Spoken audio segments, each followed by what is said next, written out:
But we want to come back here at home. We want to get a deeper look inside CMPD and the priorities shaping the department under CMPD Police Chief Estella Patterson. She says she's not only focused on reducing violent crime, but supporting her team of officers and employees. Pierre got a chance to sit down with Chief Patterson recently. Part 1 of her story aired Friday, and now back for part 2.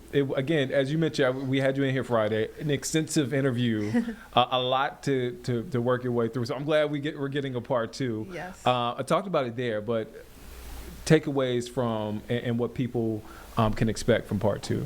So, the first thing she says that she wants to do is take care of her staff, her crew, her employees, her officers, and in many different ways. And so I wanted to do the whole part 2 on that. One big thing, and we know, she started out as a patrol officer, so she knows firsthand what it takes to be an officer, the stress, the pressure, the mental toll that goes through those different calls day after day and so forth. And so one of the big things for her is officer wellness, making sure that officers have the mental health resources they need, to get through the heavy load or emotional time of the job and so forth. Also making sure to boost morale. She, at the end of the day, just really strengthening the department in general, making them a healthier department as well. And I think that with all those things in place, that means that they can better protect, they can better work, they can better serve the community. And that's good on the other side for the community, so that they can have, officers who are in a better position, mentally, physically, and so forth. She also talks about different things like making sure they have the best equipment, best tools, and things like that.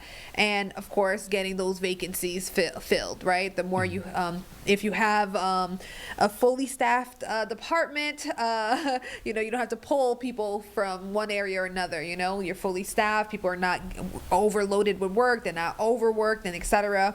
And so that's pretty much the first priority. So she, of course, there's also reducing crime, fighting crime, and building trust. But she was like, the first thing she wanted to talk about was really looking inward at the police department and how they can be a stronger, better department in general. And at the same time, with all of that, continuing to work with excellence and continuing to keep the standard high.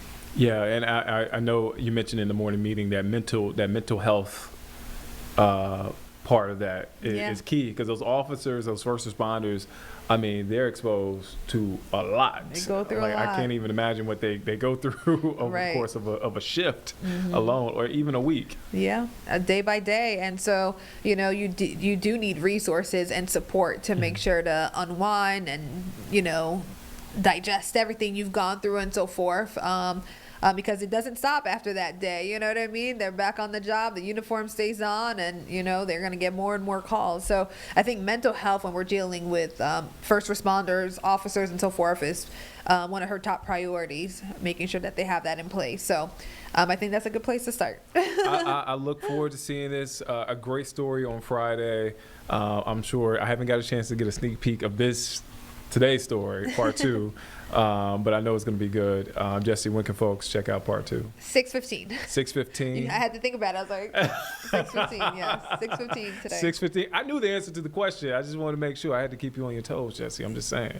Listen, you got me. I'm on my toes. Jesse Pierre, thank you for your time. Thank you for stopping in.